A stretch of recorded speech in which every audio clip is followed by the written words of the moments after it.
तो फ्रेंड, आज की वीडियो सीरीज के अंदर हम डिस्कस करने वाले हैं कुछ डेफिनेशंस, जिसमें हम डिस्कस करेंगे रजिस्टर मेमोरी यूनिट को, पीसी को, एसी को, साथ ही साथ एमएआर, एमबीआर, एमडीआर, ये सारी चीजें क्या होती हैं बिल्कुल अच्छी तरीके से डिस्कस करेंगे। उससे पहले मैं आपको रिकमेंड करना चाहूंगा कि अगर आपने अभी तक प्लेलिस्ट को एक्सेस नहीं किया तो जरूर प्लेलिस्ट को एक्सेस कर लीजिएगा। प्लेलिस्ट का लिंक आपको नीचे डिस्क्रिप्शन बॉक्स में मिल जाएगा, आप वहां से उसको एक्सेस कर सकते हैं। साथ ही साथ वीडियोस को देख रहे हैं आप तो नोट्स को बनाते चलिएगा, क्योंकि नोट्स अगर आपके पास रहेगा तो वही नोट्स आपके एग्जामिनेशन के लिए फायदेमंद होगा। ओके, तो आइए स्टार्ट करते हैं। सबसे पहले हम जानेंगे कि रजिस्टर मेमोरी यूनिट क्या होता है।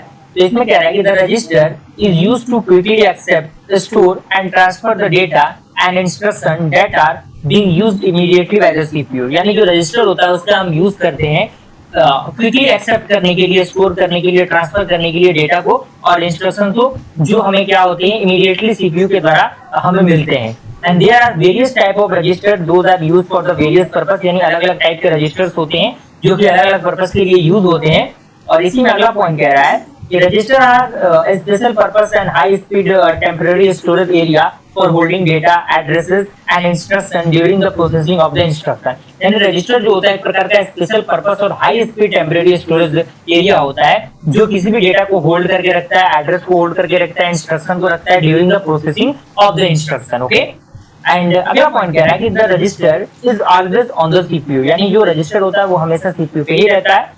और इसी में आपका अगला टर्म आता है पीसी, जिसे हम लोग प्रोग्राम काउंटर भी कहते हैं। तो PC just a part of the instruction sequencer in some computer is a processor register. यानी ये जो आपका पीसी होता है वो एक पार्ट होता है इंस्ट्रक्शन सीक्वेंसर का, और इसे हम अलग अलग कंप्यूटर में अलग अलग नाम से जानते हैं। इसमें हमारा प्रोसेसर रजिस्टर भी इसका एक अलग नाम हो सकता है।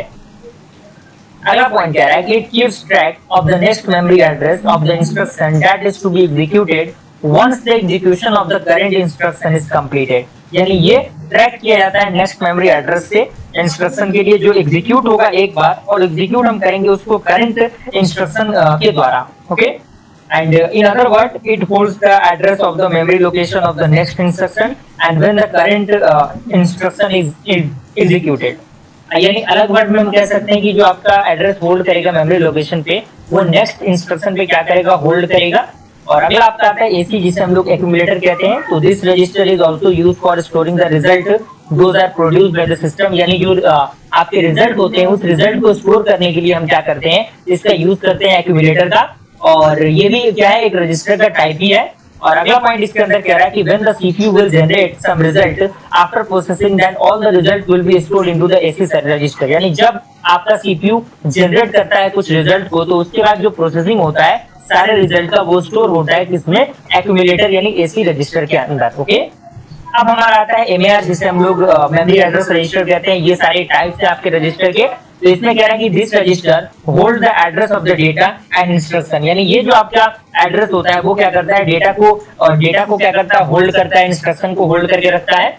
And this register is also used to access the data and instruction from the memory during the execution phase of the instruction. यानी जो आपका रजिस्टर होता है, ये आपका जो रजिस्टर है एमएआर, वो क्या करता है, उसका हम यूज करते हैं डेटा को एक्सेस करने के लिए, इंस्ट्रक्शन को एक्सेस करने के लिए फ्रॉम द मेमोरी, किसके दौरान, एग्जीक्यूशन के दौरान ऑफ एन इंस्ट्रक्शन। ओके, अगला पॉइंट कह रहा है कि suppose CPU wants to store some data in memory. यानी मान लीजिए कि सीपीयू चाहता है किसी डेटा को स्टोर करने के लिए मेमोरी में, और to read the data from the memory it places the address of required memory location in the MAR. यानी ये क्या प्लेस हो जाएगा, रिक्वायर्ड जो मेमोरी होगा वो कहां से प्लेस हो जाएगा, आपका एमएआर यानी जो आपका मेमोरी एड्रेस रजिस्टर है वहां पे ये क्या होगा, प्लेस हो जाएगा।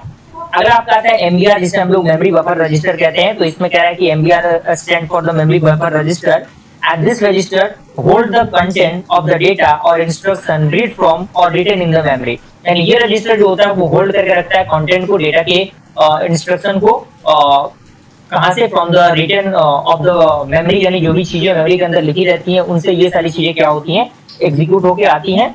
And it means that this register is used to store the data instruction coming from the memory or going to the memory। यानी इसका मतलब ये है कि जो रजिस्टर है, ये रजिस्टर इसका हम यूज करते हैं डेटा को स्टोर करने के लिए, इंस्ट्रक्शन को स्टोर करने के लिए, जो या तो मेमोरी से आते हैं साथ ही साथ मेमोरी के द्वारा जाते भी हैं। तो ये आपका एमडीआर है। अगला आपका आता है एमडीआर, जिसे हम लोग मेमोरी डेटा रजिस्टर कहते हैं। तो इसमें कह रहा है कि MDR is register of a computer control unit that contain the data to be stored in the computer storage और the data after a fetch from the computer storage. यानी जो आपका एमडीआर होता है एक प्रकार का register of computer control unit होता है जो कंटेन करता है डेटा को जो स्टोर होता है कंप्यूटर स्टोरेज के अंदर, जिसमें आपका रैंडम एक्सेस मेमोरी हो सकता है, और द डेटा और after fetching from the computer storage, यानी कंप्यूटर स्टोरेज के फेचिंग के बाद ये चीजें क्या होती है, स्टोर होती है।